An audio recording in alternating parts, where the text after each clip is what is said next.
We're going to recap a little bit of this Astros and Orioles series here. The Orioles just came in and just didn't have it. I think pitching might be getting a little tired. The offense for sure is getting a little tired. I mean, it's a tough month, right? We're not going to make any excuses. What I want to harp on is the amount of two-strike hits that we gave up this series. Our starting pitchers alone gave up 11 hits this series with 2 strikes. Only one was a full count.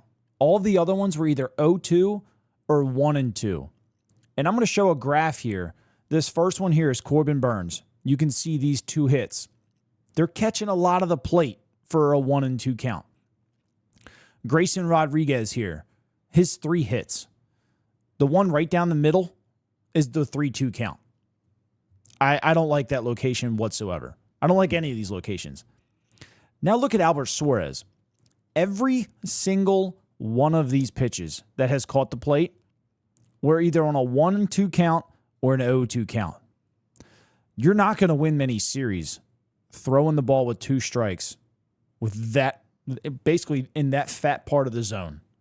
And honestly, the Astros made him pay for it. And on the flip side, the Astros threw a rookie against the Orioles. A rookie.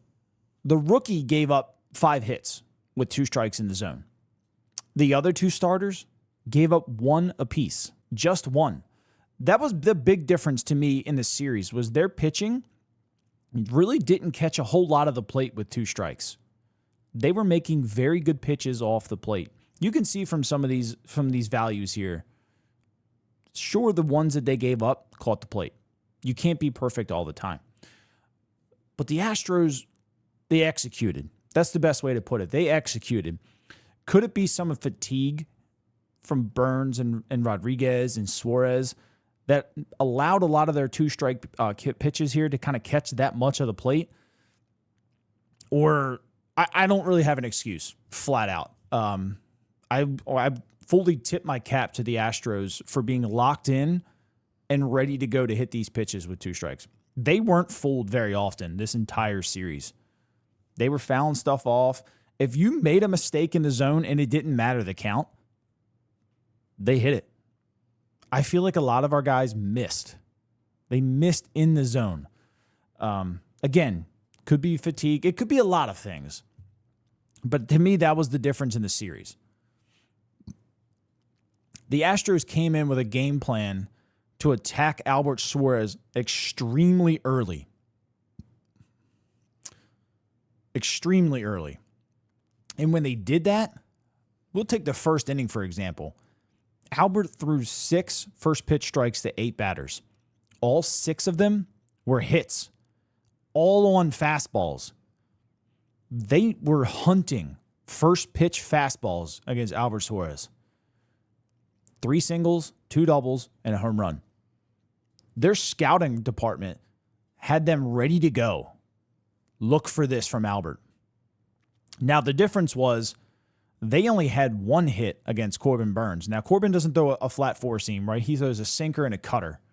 He only gave up 2 total hits on first pitches in 7 innings. Grayson was 3. 3 first pitch fastballs.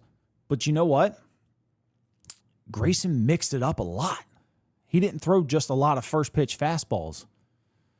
I don't know what kind of game plan the Orioles had with Albert.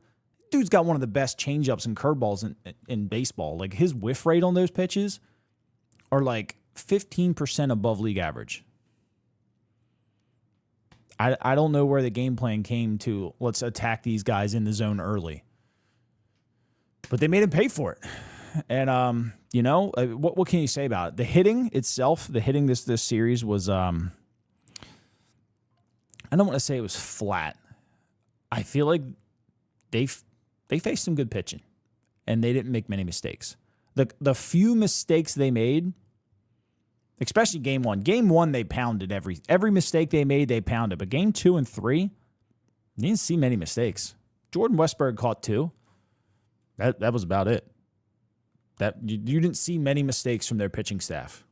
A pitching staff that's been fairly struggling all year, other than a couple guys, but it didn't matter this series. So, like I said, I have absolutely no answer for it whatsoever. I'm not concerned about it. They're tired. Like I said, I'm not making an excuse about them being tired. I'm being a little realistic about it, though. I mean, we knew the kind of month this was going to be. They can't keep it up. The human body is just not designed to do that. You can give as many guys rest as you want. That's a lot of baseball. 30 games in 31 days. It's a lot of baseball.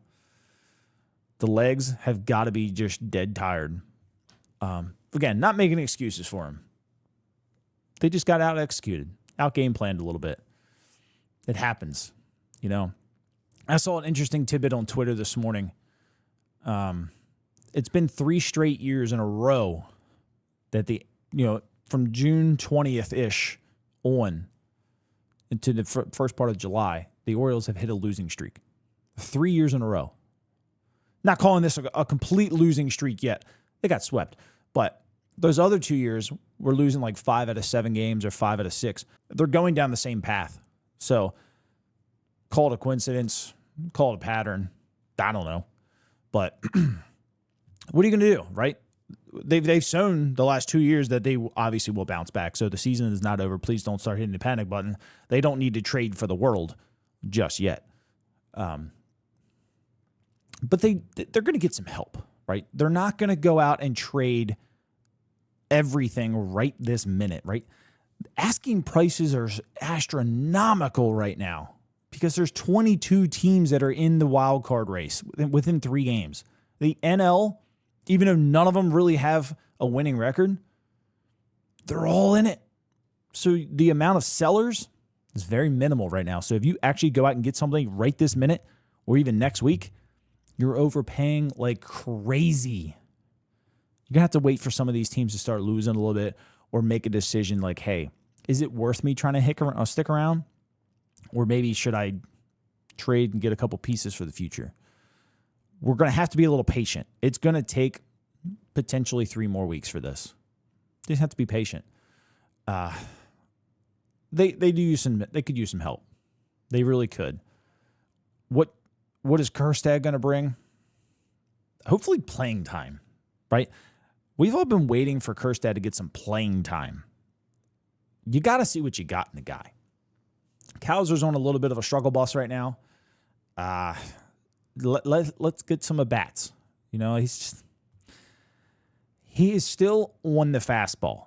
When he sees a couple fastballs, he's hitting it. There's no question. You're not getting a fastball by Colton Kowser very often. He's hitting almost 275 on the year against fastballs. For a rookie, I think that's pretty good. Now, curveballs and changeups, this guy's hitting like 130 lately. He just can't hit them. And it's an adjustment. I'm not saying that the guy is not good enough, because he is. Honestly, the hardest thing to do in major leagues is hit the fastball. So he's got that going for him. But now you got to make that adjustment. And I feel like we haven't seen a ton of adjustments.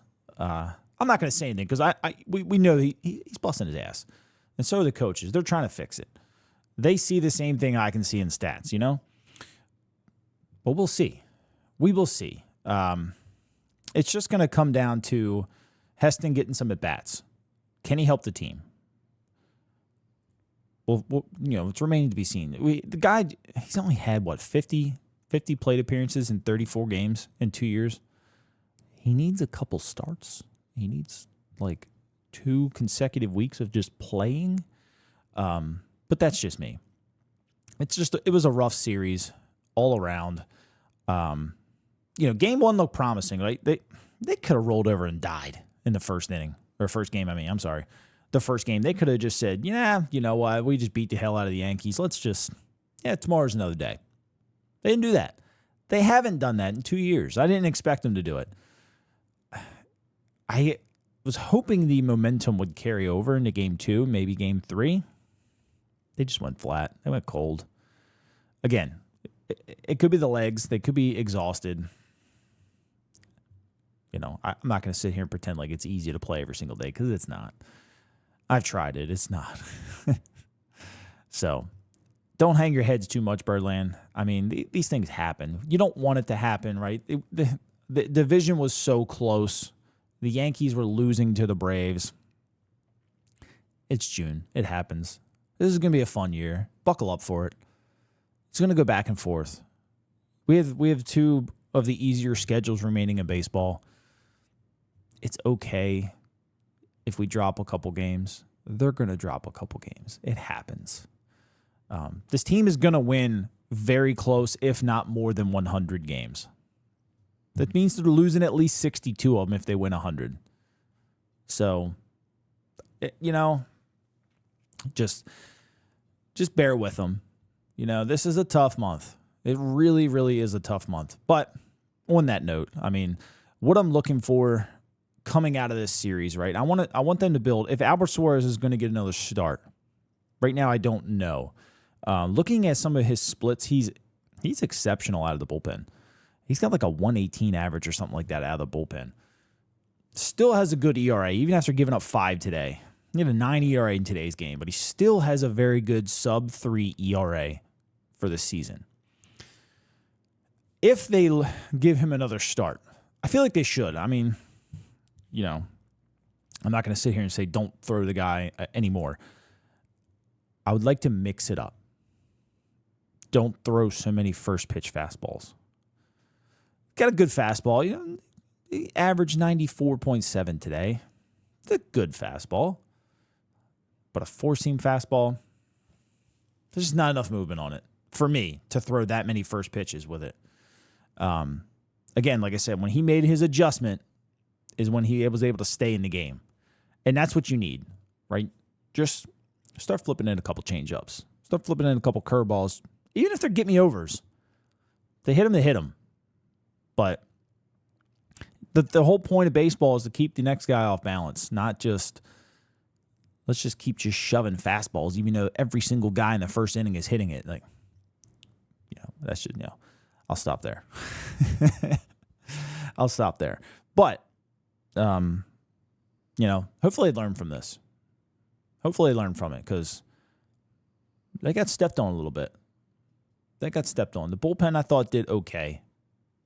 I have no real complaints about the bullpen. They're going to give up runs. Game 1 was a little ugly. Silver lining, like I said, they didn't give up. They found a way to kind of grind it out. Game 2 and 3, bullpen gave up, 1-2 runs? So it is what it is. But how you guys feeling after this? You nervous? Panic button hitting? Or is it just, it's a loss? It's a sweep, whatever. On to Cleveland. Let me know down in the comment section. I'll catch you later, Birdland.